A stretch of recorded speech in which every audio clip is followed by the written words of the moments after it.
What up, y'all? I'm JT, Chef Tickles, the Alaskan Sniper. I'm here with your boy Chris Easy, Deuces -1, Chris Evans. What up? What up? We're joined here with our man, Big Daddy, the boy himself, Faraz Sani, What it do, baby? DB the Assassin, Sharp Knuckles. How's it going? And let's get into it. This is Hoop Session. All right, what up, guys? Welcome back to episode 16 of Hoop Session. It's been a while since we seshed, but I think we're all ready for this one. We got a lot of topics to talk about. We're just going to be kind of discussing what's been jumping out to us over the first couple of weeks of the season. Now that we've actually got a good net of games to kind of base our opinions on, I'm going to go first, and anybody can kind of jump in after me. Is Julius Randle? Kid is balling. Something I forgot about him was that he actually got injured. He broke his leg his very first game of his career. Mm-hmm. I actually forgot about that with the Lakers. Now that he's back, I think it's like his third or fourth year. Dude is cooking. I've seen him on Instagram training with that trainer, Tyler Ralph. I don't know if you guys have seen him, but he looks nice. He looks lean. He's getting like triple doubles out there for the Knicks. And they're 4-3, surprisingly. So DB, have you been watching Julius Randle? I have been watching him a little bit. I actually really wanted to draft him in our fantasy league. I just didn't work out that way. But I've been me and Faraz have been pretty much talking this guy up for like 3 years now, and he's always he's been good. He's always a double pretty much. Like every season, he's pretty close to that. But he's been knocking down threes in like longer range J's now, which is to me like if you could add that to his game, he's a workhorse already, right? He could be something special, I think. Mm-hmm. And he's working on his handle too. That's the cool thing. Faraz, what about him? Yeah, he was the one piece I wish the Lakers kept because I always liked him. Mm-hmm. Yeah, I thought he had potential because he wasn't like a traditional big man because that's how he kind of played at the beginning. But you could tell that he can adapt because he kind of has the body for it. But and I guess he's proving it this year. Like Dinyar said, he's shooting like I think 41% from three or something like that. So far, I mean, it's only like seven games, but I mean, it's still. Yeah, unbelievable, man. Yeah. Mm-hmm. I like him. I'm a big fan. No. Mm-hmm. Yeah, and just like that's catapulting the team to actually play well also. You got anything to add, Chris, on Julius Randle balling out? Well, when they drafted Obi Toppin, I really thought they thought very poorly of Julius Randle because why are you drafting a promising power forward when you have a bunch of power forwards on your team already, especially one named Julius Randle? But haven't really watched many Knicks games, but the stat lines are quite impressive, and they're coming against quite solid teams too. Like they destroyed the Bucks a few days ago, which was quite holy shit, this team is real. Like I don't know if it's real, but maybe they're real for the first half of the season, and then teams will catch up because like the Knicks didn't make the playoff bubble, right? So they're just have been chilling since March, really, and last season was a dud for them anyways. So they had nothing to lose going into this season, so it's balls to the wall for them. That's why I think they're doing so well. Mm-hmm. Yeah, and I'm pretty sure they got a new coach as well. So yeah, Tibbs. Yeah, exactly. That helps. That's a very good coach. That helps. Yeah. Let me throw a quick start bench cut to you guys. DB, you can go first. So this will be a power forward position. Steven Jackson, Chris Bosh, Amari Stoudemire. Okay. I think I'll go with the cut first. I'll just straight up cut Steven Jackson. Yeah. Like him a lot. I just don't think he's up to the caliber of the other two. He's not in that league. He's not. No, I don't think he's like. I think that was an easy cut. But yeah, that one was easy. This one's a little bit harder, but out of respect, okay. So I'm gonna give it two ways. One way is what I think just from the outside, just what I think straight up, which is to start Chris Bosh and bench Amari Stoudemire. But the other way I would think is Chris Bosh is the type of dude that could actually take a bench role and be okay with it. Yeah. You know what I mean? Like I could see him coming off the bench and that's all right. You know, get more buckets on the second unit or whatever, right? Yeah. Amari, I don't think he could come off the bench, but otherwise, yeah, I think Chris Bosh is the best player there for sure. Yeah, good point. Anybody disagree? I think Amari is a good bit off the bench just because, he's an assistant coach now for the Nets, is he not? So, I mean, I think Chris Bosh has that pedigree where you have to start him and you keep Amari coming off the bench and get that energy. But, yeah, I do agree. Steven Jackson cut. Yeah. Steven Jackson, unfortunately. Even though he's my favorite player probably out of the three. Yeah. I love Amari too, but yeah. I just listened to the All the Smoke where Amare was actually on Steven Jackson's podcast, All the Smoke. It was really good. He was talking about his Knicks days and all that kind of stuff. So, GB, why don't you give us one of your notes for today? All right, let's do it. Shoot. All right, so let's start with let's all do our biggest upsets, I guess, first, and then we'll jump into some questions. Yeah. Our biggest surprise, I guess, for the season. Minus all these blowouts, man. Like, I honestly don't know where they're coming from, but like, to me, players should care more than this. I know it's just a regular season game, and you go through the motions, but to me, it was always disrespectful when someone like beat me down like that. Like, and it's happening in front of millions of people, right? Like, I think they should have a little bit more pride. So for me, that's been surprising so far, for sure. Yeah, super surprising. Faraz, did you notice that as well? Yeah, no. I mean, what was it? 51 points. That was. I mean, when Dallas whooped the Clippers. I mean, apart from that, no. I mean, it has been considerably higher. I don't know what it is. Our team's more tired. Like, what's going on? Like, less defense is being. I don't understand, because it's not just shitty teams being blown out. Good teams are getting blown out. Like, it's going both ways. Yeah. I really, really hope that it starts to tighten up a bit. Just as a fan, purely as a fan, because it's not fun when that's happening. When you want to change the channel, like, I don't want that. Yeah, exactly.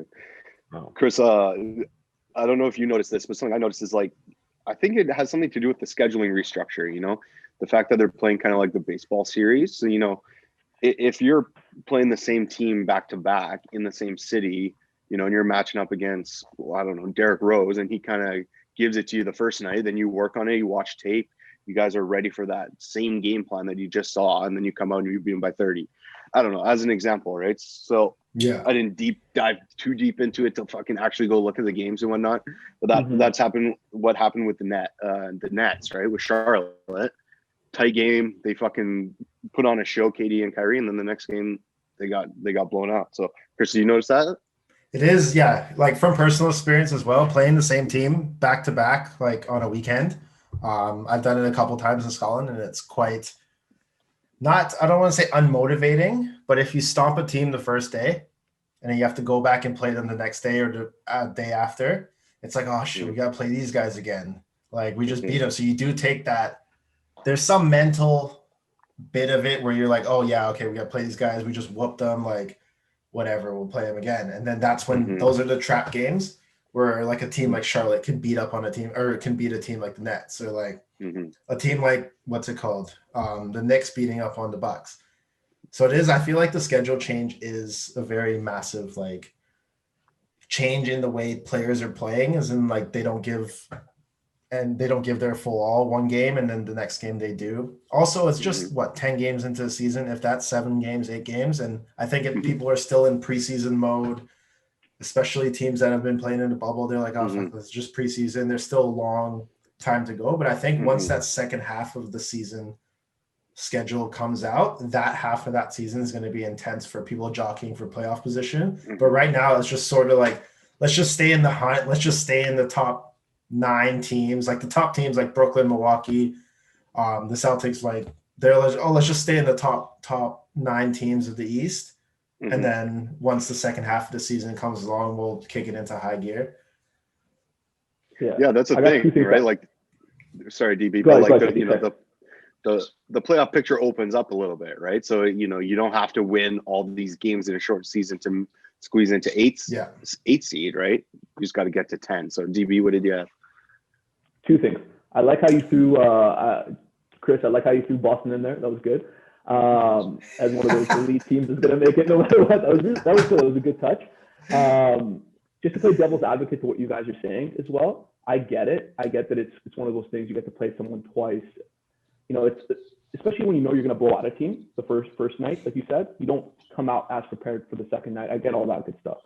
But for me, it's a pride thing. For me, it's like a man with the middle name Jeffrey would have never, ever, ever let anything like that happen. That's all I got to say, right? Like, back then, they took it more personal.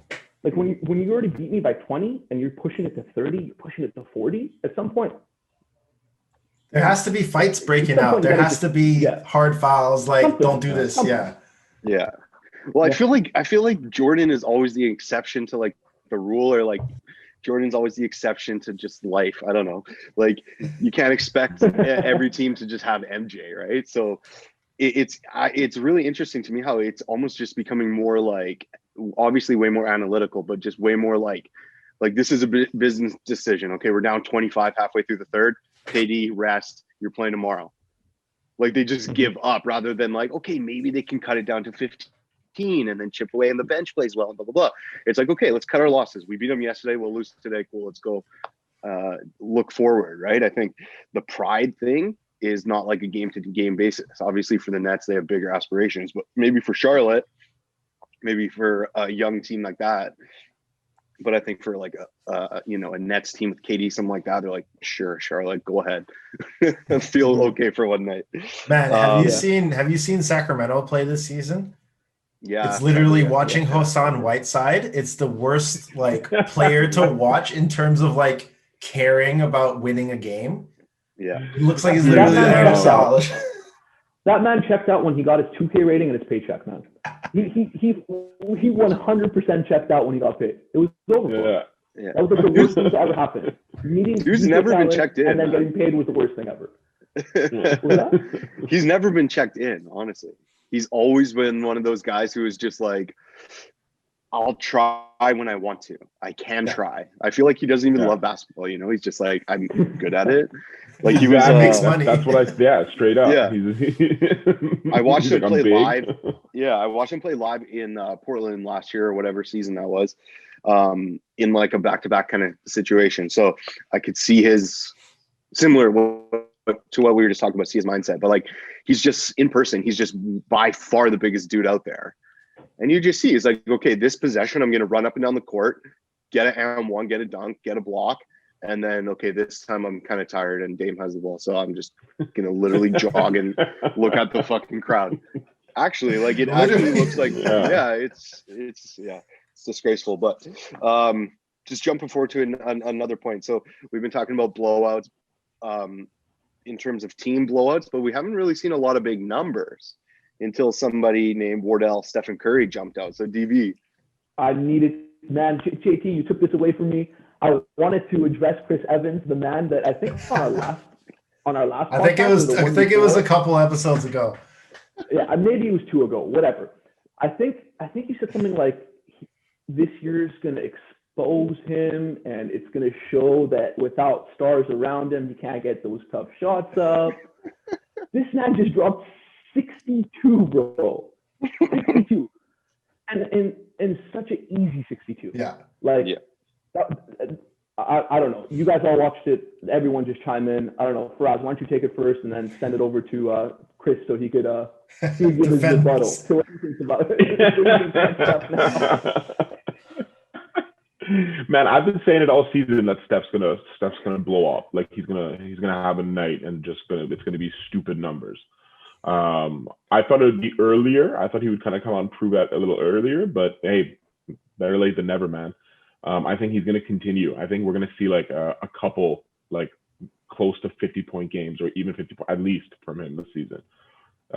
He's the only real option on that team, man. Why not just jack up every shot? Like that's like legit. I think they have to go like the Portland kind of game plan where Dame is involved with every play.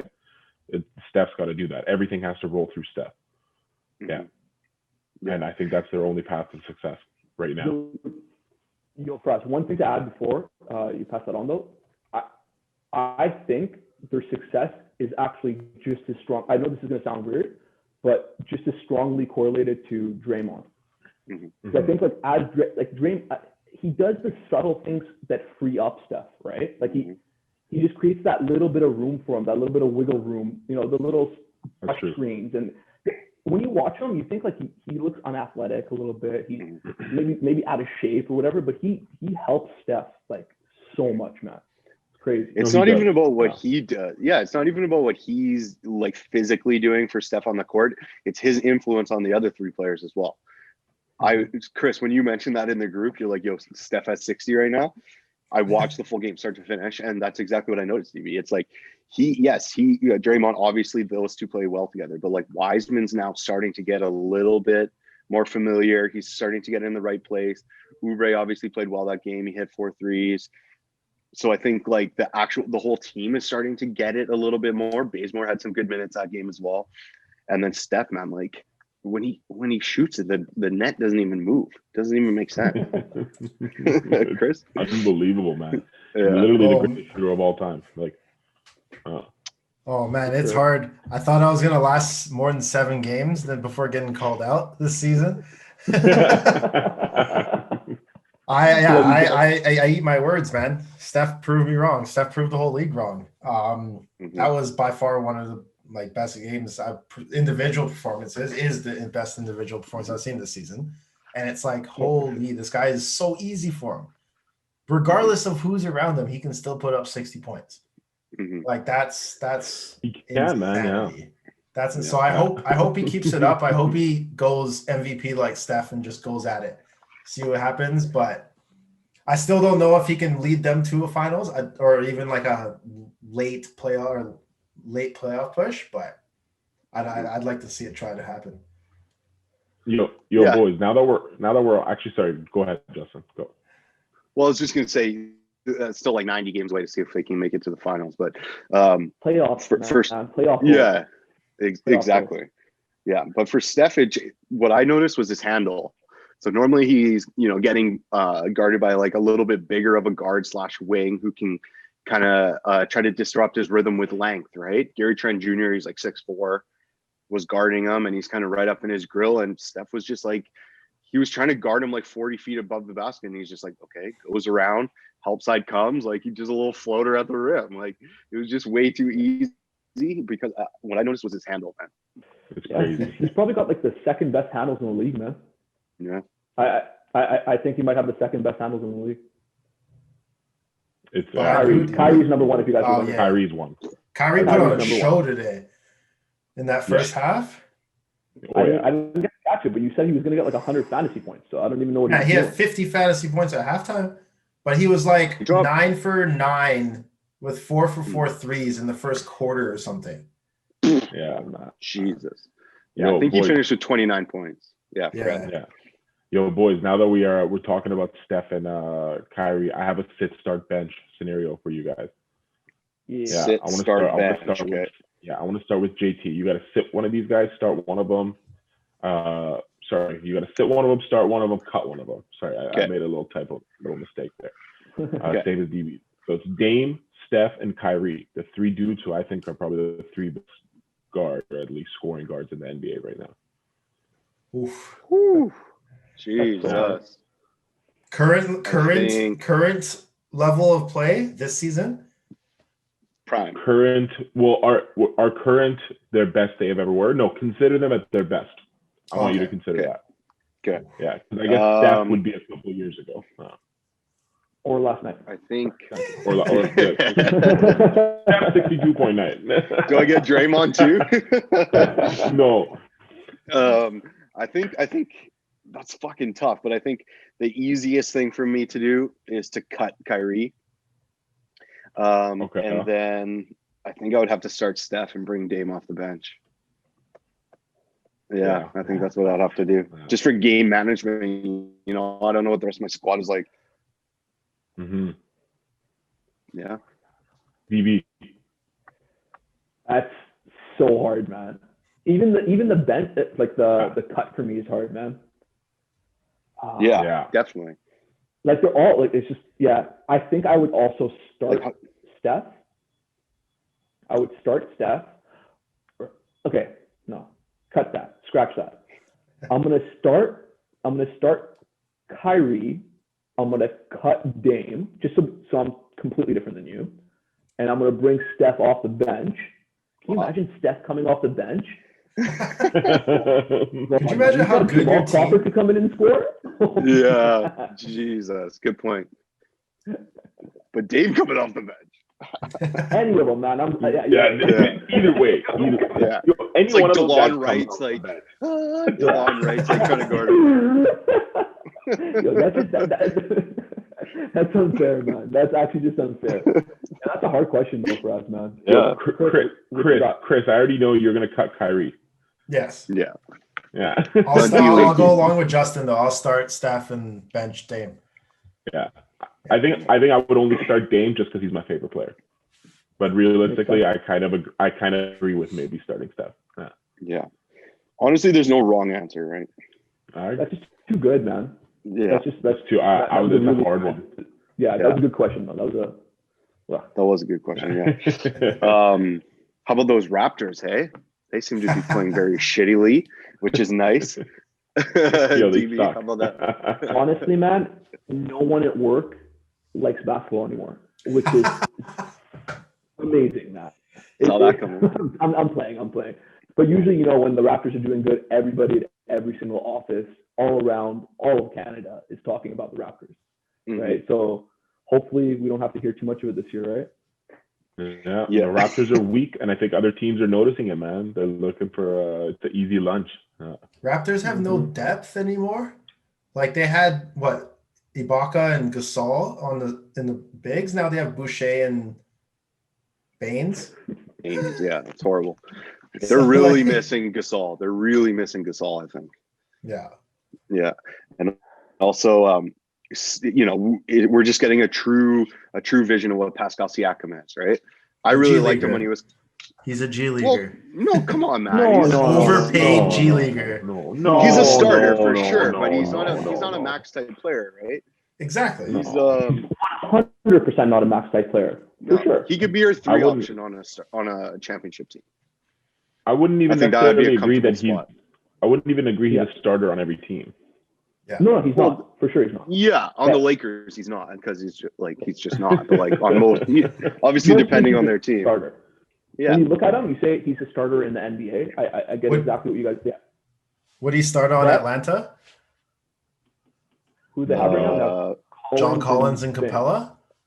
No. Maybe over Capella, maybe.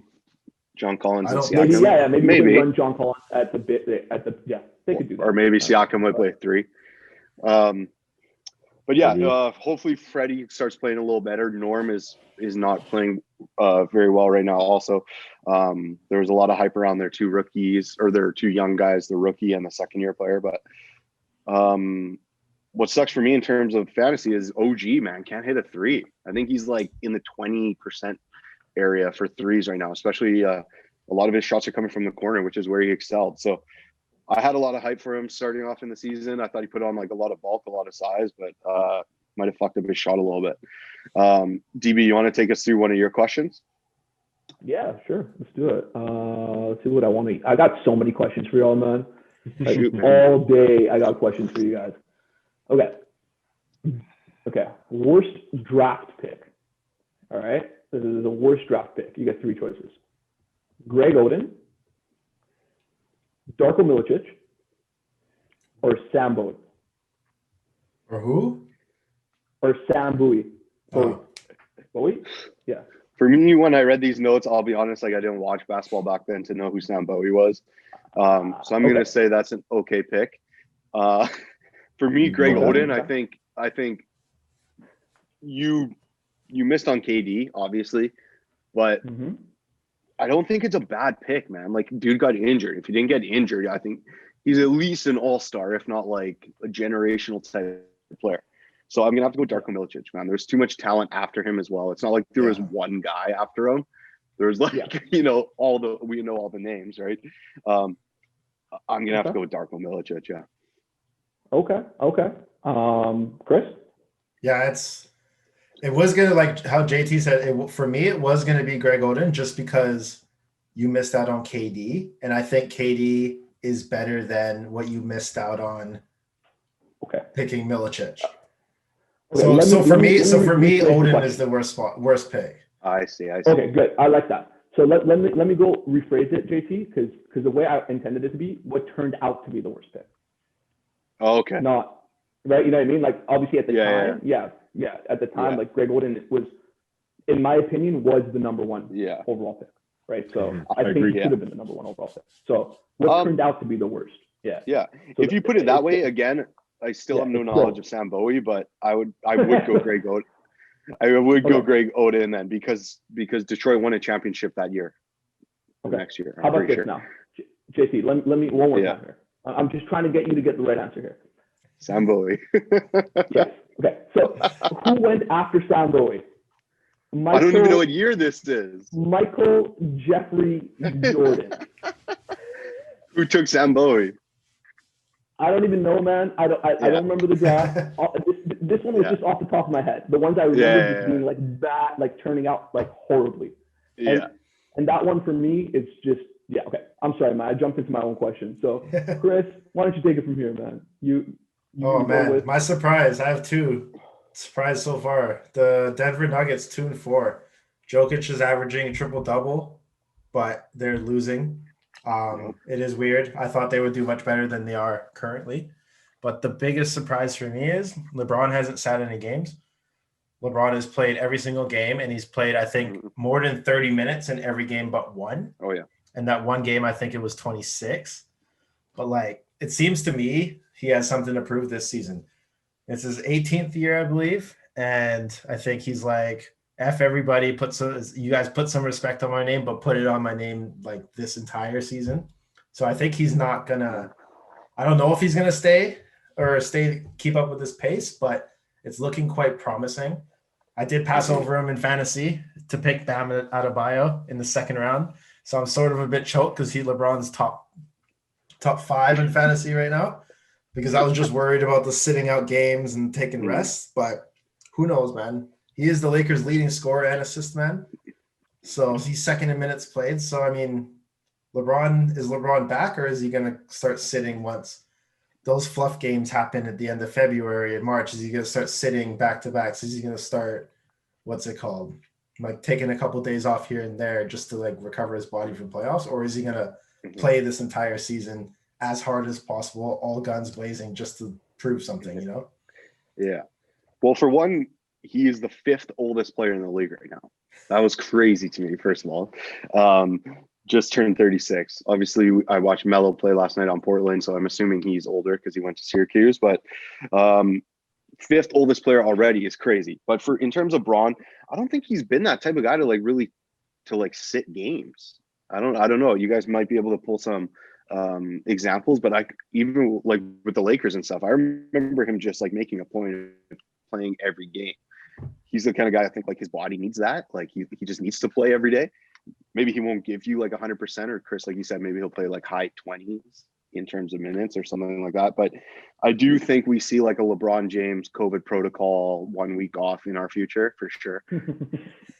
Yeah, COVID protocol, exactly. The KD rule, KD rule. Exactly. It's a nice week off, man. Go down to Cabo, chill.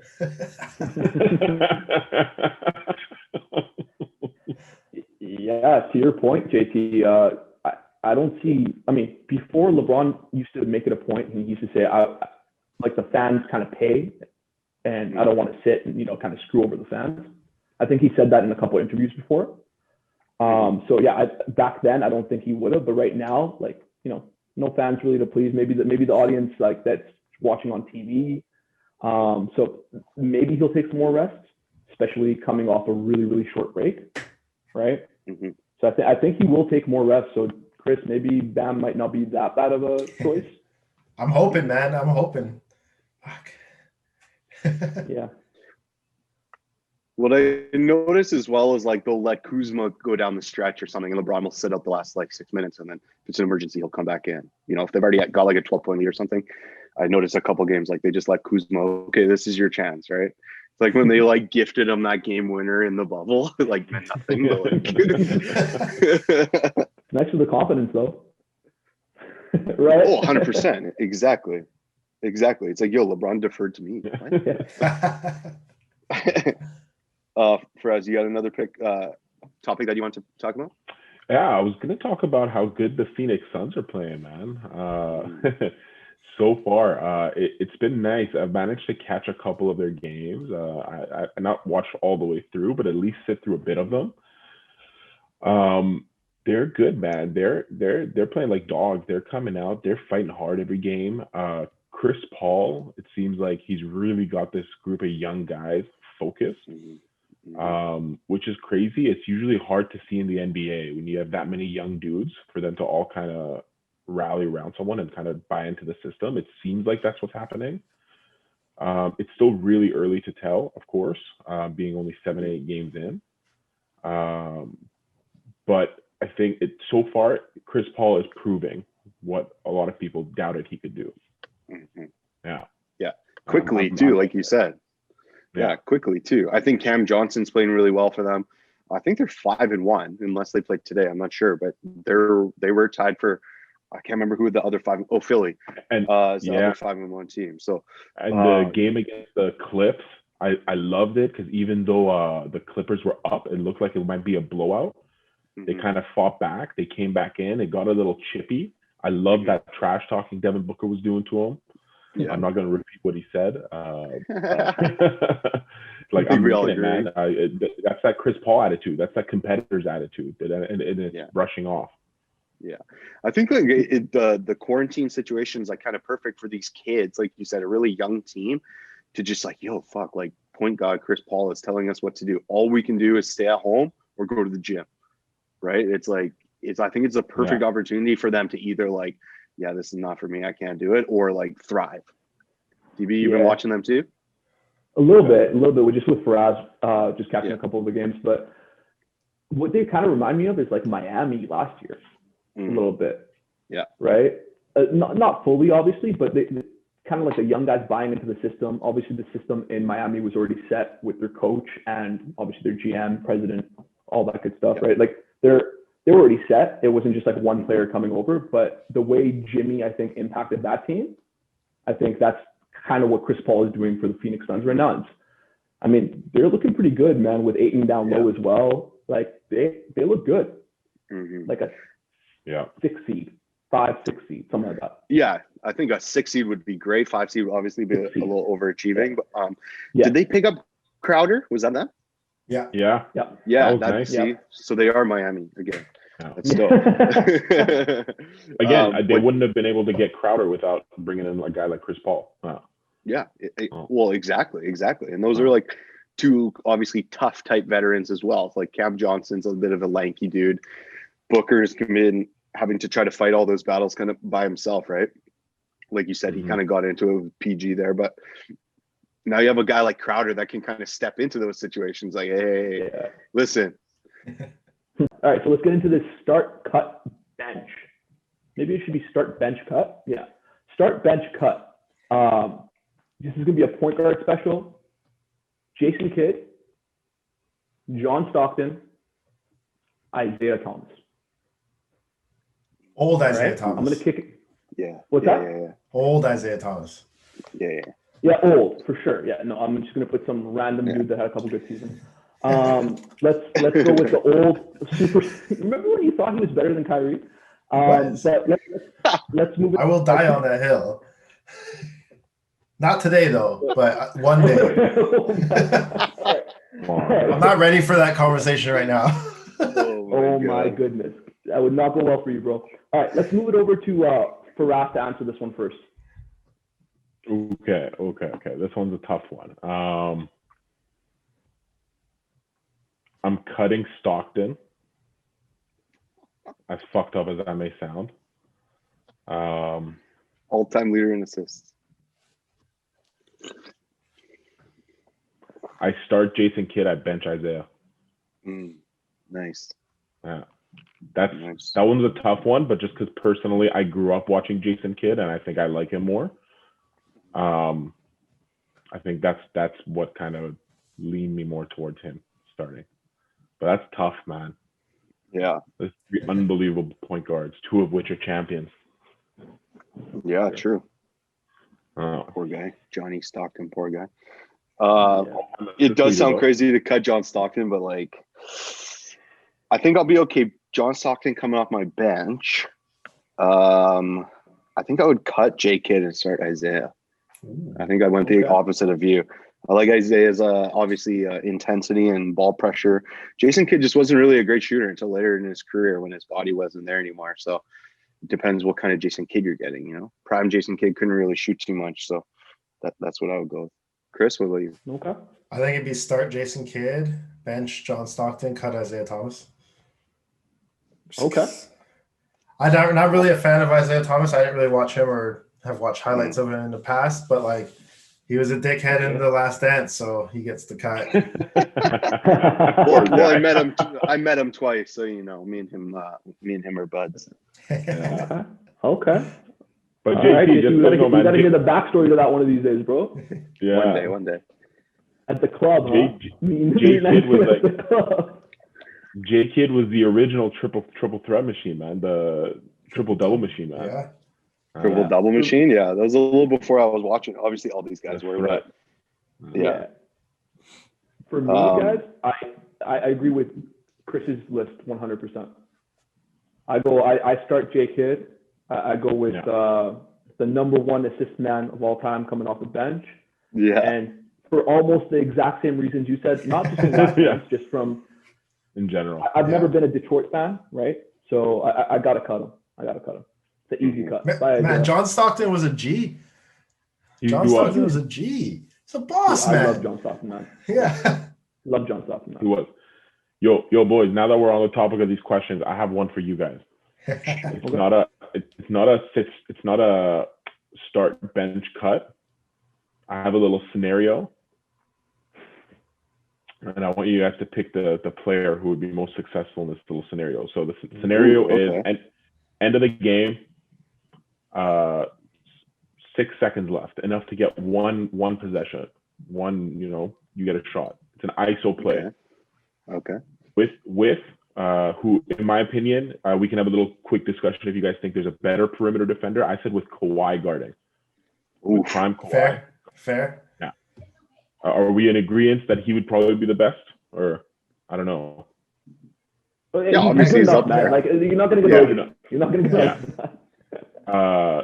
3 guys relatively in the same era. It's who takes that shot, who creates that shot for themselves. D Wade, Gilbert, or Vince Carter.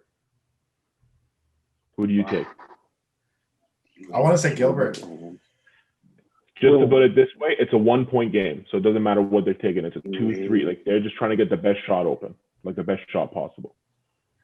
Damn, I want to say Gilbert because Gilbert can shoot from wherever. Gilbert and Vince each have 5 career buzzer beaters. I can't remember D Wade's number, but Gilbert and Vince made it on the top 10. Well, D Wade had that one against the Warriors in like his last year. Remember, he got blocked by KD and then chucked it up. He had that block and then that like floater from the 3-point line. I would go with D Wade. Clutch. All three are clutch.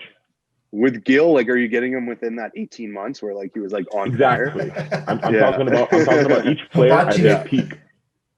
I'm just thinking like D Wade's maybe a little bigger, maybe a little bit longer to get that shot off. Kawhi is obviously taller, I think, than all 3 of those guys. Maybe not Vince Carter, but I think you need a little bit more length to get it up and over. And I think we've seen D Wade do that a ton of times. Could also maybe get to the rim, pump fake 8 million times. I would have to go with D Wade. Yeah, I think D Wade and Gilbert are on the same at like 6'4" ish, and Vince is like 6'6", and Kawhi's like 6'8". Yeah, something like that. Yeah, I would. What about you? At first glance of that list for us, it's like what stands out is Gilbert, just because like what you think about, like you said, that 18 months. You just think about that guy hitting disgusting daggers from like 40 feet out and just walking away, right? So that's what stands out. But I gotta agree with you, JT. I think D Wade would be able to create a little bit of even some contact, maybe go to the foul line. I think he has that body for it. He has a little bit more girth to him, right? So I think Paul's, by the way. I definitely think Brad's got that one. Hopefully our fan out there also gets it. And I think D Wade, man. I think D Wade has more ways to score in that, in that crunch time. Yeah. Chris? I want to say Gilbert, but actually, no, I am saying Gilbert. Obviously, he'd be better. He'd be better off if it was like going for 3. You had to get a 3 to win the game. But I do agree. Wade is can body up with Kawhi and like get past them, draw a foul, or take like a fadeaway or something like that. I think Gilbert is just strictly he'll dribble a couple times, pull up three from like 40 feet out and dagger. So I mean that's probably easier. It's probably easier for Gilbert to get off his game-winning shot against Kawhi, I think, than Wade, because Wade probably has to put in more work, and especially the closer you get to the rim, the harder it is to score against Kawhi. So I think if Kawhi's trying to guard Gilbert out 40 feet from the basket, I think it'll be a bit softer just because he doesn't want to get the blow by. So I think Gilbert. That's my personal choice. If I added T-Mac to the list, would anyone pick him? I would go with T-Mac. Yes, I would pick T-Mac. I go with T-Mac right away. Yeah, I Right think I'd away? go with him over Wade too. I think that's easy. Yeah. I think because he was probably taller than Kawhi. I think dude was That's like 6'9", the only thing. 6'10". That's the only reason I didn't want to put him in there, because he's in that 6'9" range. Yeah. Yeah, exactly. So I have one that doesn't necessarily have an answer. Faraz, it's similar to yours. You know how D Wade is always considered, the best blocking guard, or up there with Jordan as well. But who do you guys think is like the best blocking point guard? Gets the most blocks, or just like that biggest threat kind of thing? Because John Wall recently said that he's the best point guard defender, most shots blocked, something like that. I was just seeing if you guys could make an argument for anybody else. I would say maybe at one point it could have been Eric Bledsoe, but he Marcus kind of Marcus, is he a point I want guard? to say yes. He is a good. Yeah, I'd say so. I don't have any points for him, but I'd say so. Yeah, from what I've seen, I'd say so. Does Marcus Smart play point guard? Yeah, I think now technically he is, but like I still don't consider him a point guard. shooting guard. I'm trying to think of all like a true positions are the point guard. same now. Yeah. Yeah. So in that case, I pick LeBron. Done. Yeah. Right? Like he basically plays point guard. What's the difference? Right? Giannis. Exactly. That's just not fair. He's a point guard too.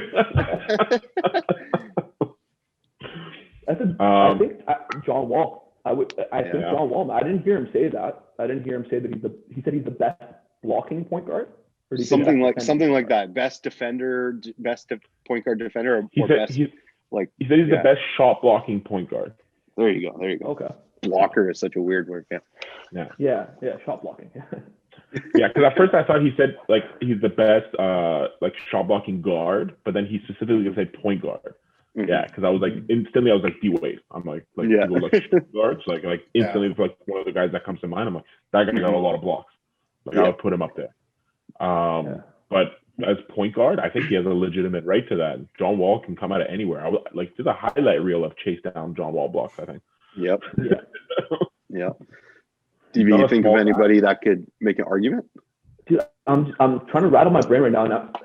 There's got to be someone, man. There's got to be someone we're missing. There's got to be some dude that averaged like 1.4 blocks per game or something, right? That we're just not getting. I think the all-time leader in blocks as a point guard is John Wall, I think. So in terms of analytically, I think it is him. But I was just thinking of players like maybe Rondo. I mean, he's not going to meet you at the rim or something like that, but he might get those kind of blocks that like strips it, like maybe like between your waist and head. Yeah, maybe not shot blocker. And then I was thinking the cheeky answer is Ben Simmons, right? He's 6'10". Obviously, he's all defensive type player. And then Nate Robinson came to mind as well. He blocked Yao. Shaq. He blocked Shaq. Shaq, He blocked LeBron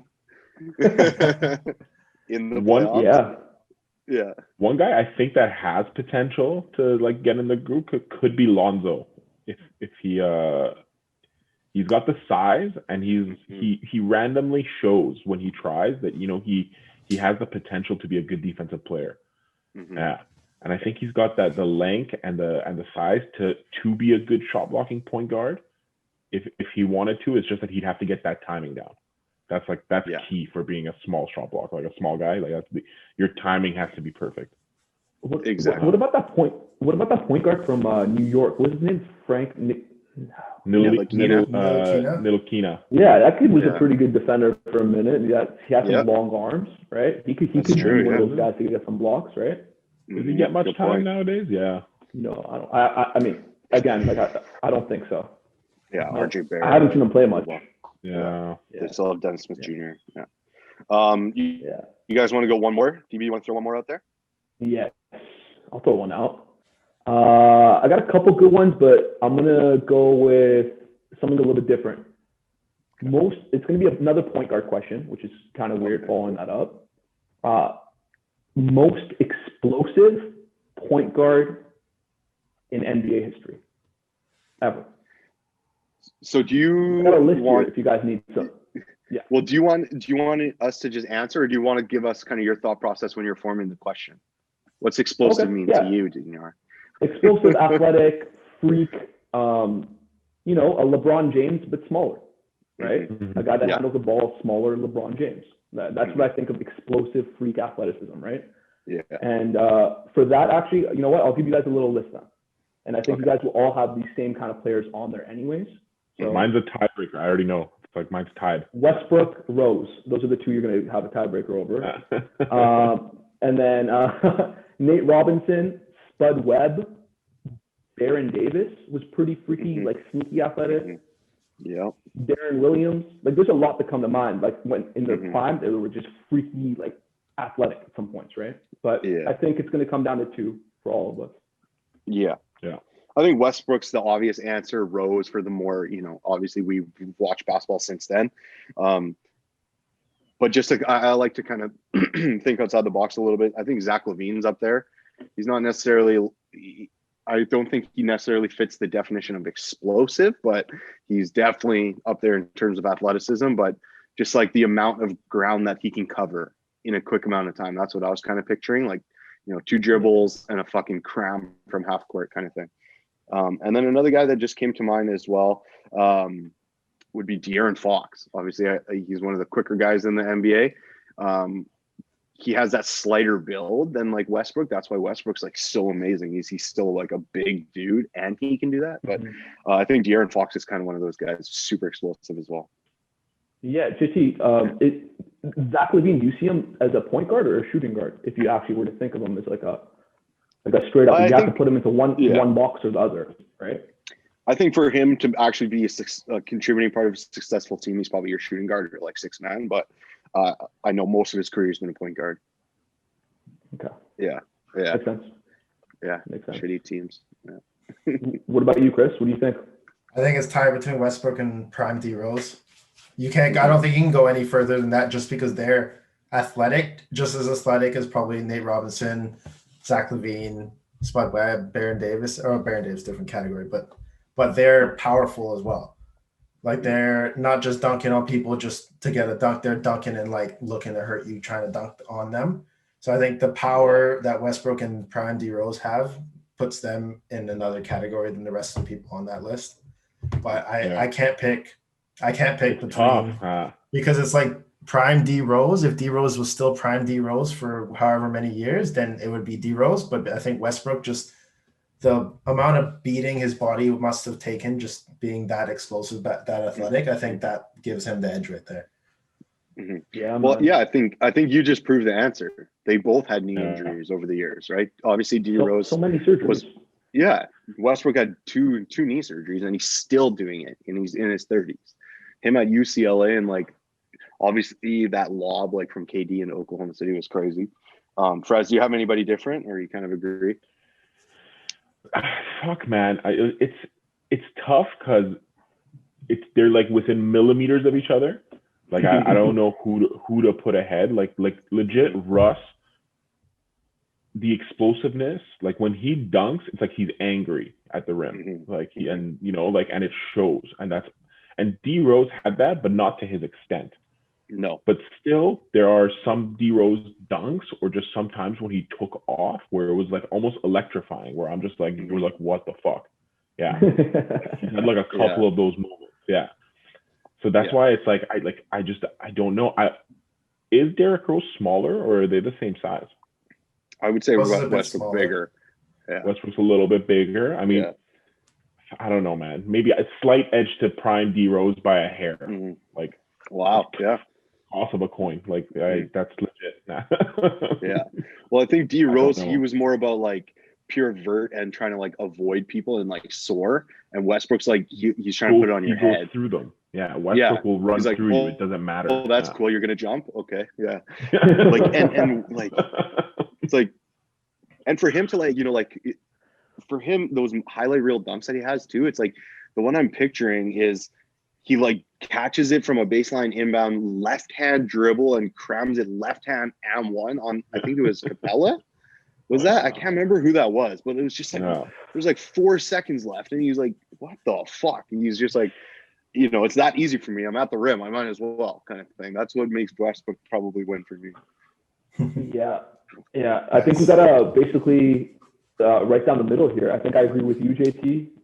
Also, he's my favorite player, so that helps a lot. But he's Westbrook is just somehow a little bit more like angry and he seems just stronger than D Rose as well, right? So it looks like there's just more bulk moving in the air. Like he'll go through you, like you said. But D Rose, I think, had that quick like one step burst that none of us had seen before that, right? Yeah. And it was during the era where we were all watching basketball together. We were all playing basketball and seeing that happen. So it's always going to stick in our minds, right? So I could see it going with D Rose as well. Both are, I mean, both are great choices. Yeah. Sure. Thinking of D Rose, there's one specific dunk that's coming to mind right now. I can't remember who it was on, but he bodied someone going two-handed, going back. Yeah. Yeah. And I just think of that. And like stupid Dragic. It was like fast break, obviously, right? Yeah, and it's just like it was Dragic. Off 2 feet too. I'm gonna go watch it. I'm gonna watch it after. Well, there's even that clip of him in high school. He has like back-to-back of those. He gets like a fast break one foot like dunk on somebody, and then the next play he gets a steal and he gets an and one dunk on their head. Oh, Jesus, in high school. But then, Chris, you brought up the point of jumping off 2 feet. D Rose is, I think, mostly like a 2 foot type jumper, right? He likes to go off 2 and kind of explode. Westbrook is more of a 1 foot jumper, right? I think that comes with age, though. D Rose injury earlier, but it seems like maybe. I don't know, but all those poster dunks, the one that Faraz is talking about, that was before the injury, right? So I don't know. It's interesting. I think it looks more freakish when it's a 2 foot jump, but like Westbrook just covers so much ground and so quickly, right? But obviously, I'm sure he was always a 2 footed jumper, JT. Yeah. Even in high school, he was always a 2 footed jumper. He always had that like, and usually for 2 footed jumpers, they're usually big men, right? Yeah. It's not usually that's the point guards where they could gather and take off like that in the paint. So yeah. Well, yeah, it's exactly what led to his injuries, right? So, that's probably all for today. We got a bunch of games on this evening and throughout the rest of the week. So we'll catch up on the weekend for episode 16 of Hoop Session. So please subscribe, share, tell all your friends, do that good stuff. If you got any topics that we want to talk about too, that'd be fun. Thanks, Cam. Thanks for stopping by to sesh with us. If you like what we're doing, like, share, subscribe, tell a friend, tell your neighbor, tell your dog. Peace.